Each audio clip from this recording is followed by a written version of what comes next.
Perkembangan teknologi luar angkasa. Pernah dengar istilah space race atau perlombaan antariksa? Bukan perlombaan seperti di 17 Agustus ya. Dalam sejarah perkembangan teknologi di luar angkasa, istilah ini begitu melekat pada dua negara besar di dunia, yaitu Amerika Serikat dan Rusia.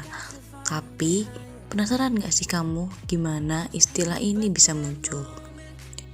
Pada awalnya, perlombaan antariksa ini ternyata adalah sebuah perang dingin antara Amerika Serikat dan Uni Soviet yang masing-masing selalu ingin banget menjadi pertama. Nah, istilah ini muncul pertama kali pada tahun 1957 tuh, tepatnya pada tanggal 4 Oktober ketika Uni Soviet berhasil meluncurkan sebuah satelit tanpa awak bernama Sputnik 1. Peluncuran ini sangat mengejutkan Amerika Serikat. Sputnik 1 juga menjadi awal gimana teknologi luar angkasa bisa berkembang seperti hingga saat ini. Soviet cukup ambisius. Sebulan setelah Sputnik 1, mereka kembali meluncurkan satelit bernama Sputnik 2 yang kala itu diawaki seekor anjing bernama Laika. Namun, misi kedua Soviet itu gagal. Sputnik 2 meledak dan Laika tewas. Kematian anjing betina yang menjadi kelinci percobaan itu dikecam habis-habisan oleh pencinta binatang yang kebanyakan dari dunia barat. Melihat Soviet yang sudah 2 kali meluncurkan satelit, Amerika Serikat pun gak tinggal diam. Dalam bayang-bayang Soviet, Amerika Serikat ingin bergegas membalas. Awal Desember tahun yang sama, Amerika Serikat mencoba meluncurkan satelit pertama buatan dalam negeri mereka yang bernama Vanguard. Sayangnya, misi itu gagal.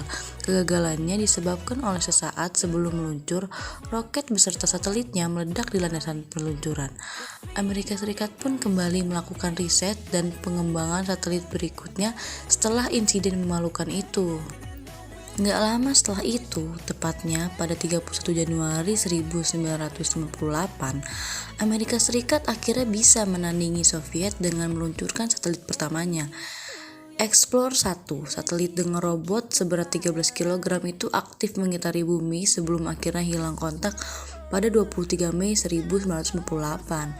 Kalian bisa lihat nih, gimana ilustrasinya antara Amerika dan Uni Soviet. Balas-membalas misi luar angkasa itu terus berlangsung, hingga puncaknya yaitu meluncurkan manusia ke luar angkasa. Namun, lagi-lagi Soviet lebih dahulu dalam melakukan hal itu. Terpilihlah Yuri Gagarin, manusia pertama yang keluar angkasa pada 12 April 1961 dalam misi bernama Vostok 1 untuk mengorbit bumi pada ketinggian sekitar 327 km selama sekitar 108 menit sebelum akhirnya kembali lagi mendarat dengan aman. Mendaratkannya manusia di bulan dan mengembalikannya dengan aman ke bumi dalam 1 dekade adalah tujuan nasional yang ditetapkan oleh Presiden Amerika Serikat saat itu, John F. Kennedy, pada tahun 1969. Setelah Uni Soviet meluncurkan Yuri Gagarin, bagi mereka mendaratkan manusia di bulan merupakan sebuah prestasi paling tinggi dalam bidang teknologi. Dan benar saja, dalam rentang tahun 1961 hingga 1969, Amerika Serikat mempersiapkan segala teknologi yang dibutuhkan, mulai dari roket, modul pendarat, hingga pelatih astronotnya. Hingga pada tanggal 20 Juli 1969, astronot Neil Armstrong dan kawan-kawannya mendarat di bulan dalam misi Apollo 11.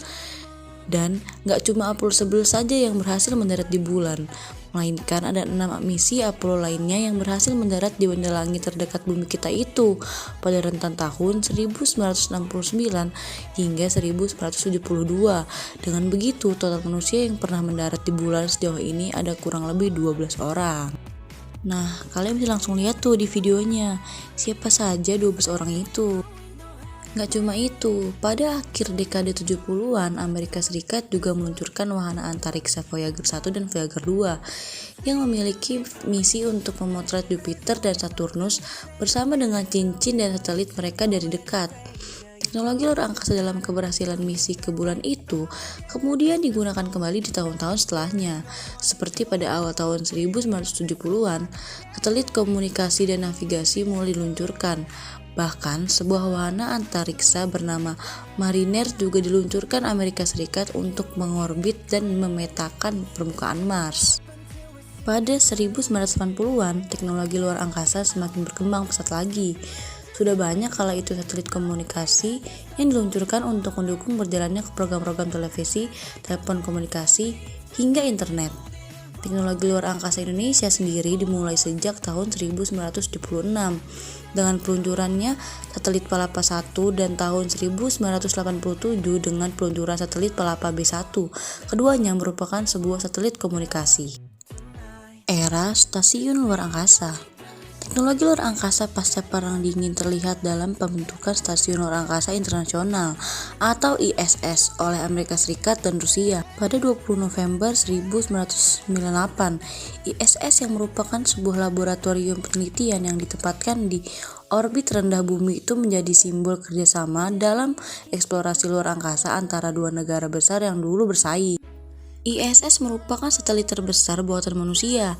Ia dihuni oleh 3-6 astronot yang bergantian pergi pulang selama 6 bulan sekali sejak November 2000. Untuk menuju ISS, manusia menggunakan teknologi kapsul antariksa bernama Soyuz buatan Rusia. Sementara logistiknya diangkut dengan kapsul Dragon milik Amerika Serikat.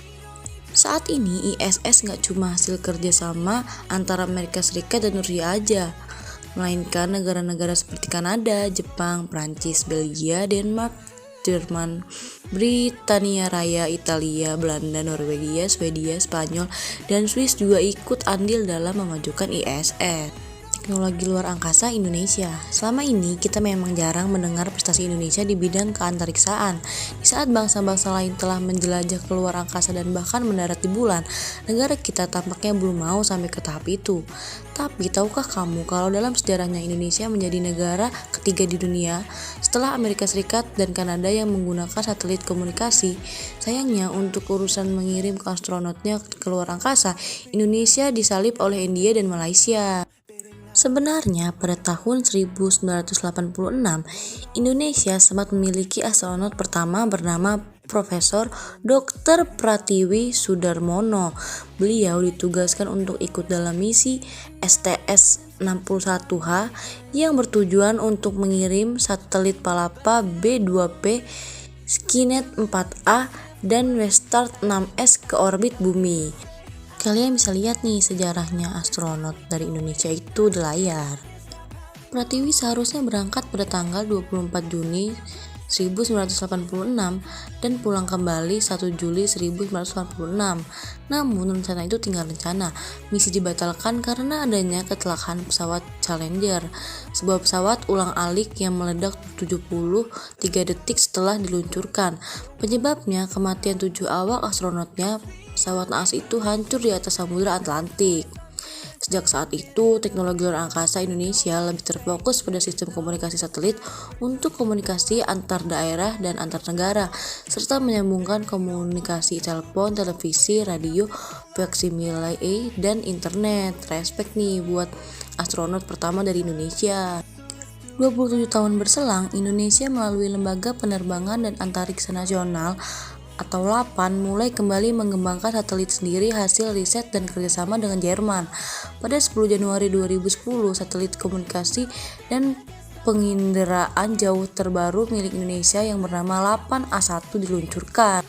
27 tahun berselang, Indonesia melalui Lembaga Penerbangan dan Antariksa Nasional atau LAPAN mulai kembali mengembangkan satelit sendiri hasil riset dan kerjasama dengan Jerman. Pada 10 Januari 2010, satelit komunikasi dan penginderaan jauh terbaru milik Indonesia yang bernama LAPAN A1 diluncurkan. Lalu pada September 2015, LAPAN yang bekerjasama dengan Organisasi Radio Amatir Indonesia atau ORARI sukses meluncurkan satelit LAPAN A2 dengan menumpang satelit milik India. Hingga yang terbaru, bekerjasama dengan Institut Pertanian Bogor IPB, LAPAN meluncurkan satelit LAPAN A3 pada tahun 2016. Ketiga satelit terbaru Indonesia itu memiliki tugas yang hampir sama, tetapi dengan teknologi satelit yang berbeda dan semakin berkembang. Nah, gimana? Ternyata teknologi luar angkasa memiliki sejarah yang panjang ya. Teknologinya pun semakin berkembang seiring kemajuan zaman. Semoga bermanfaat ya. Terima kasih sudah menonton.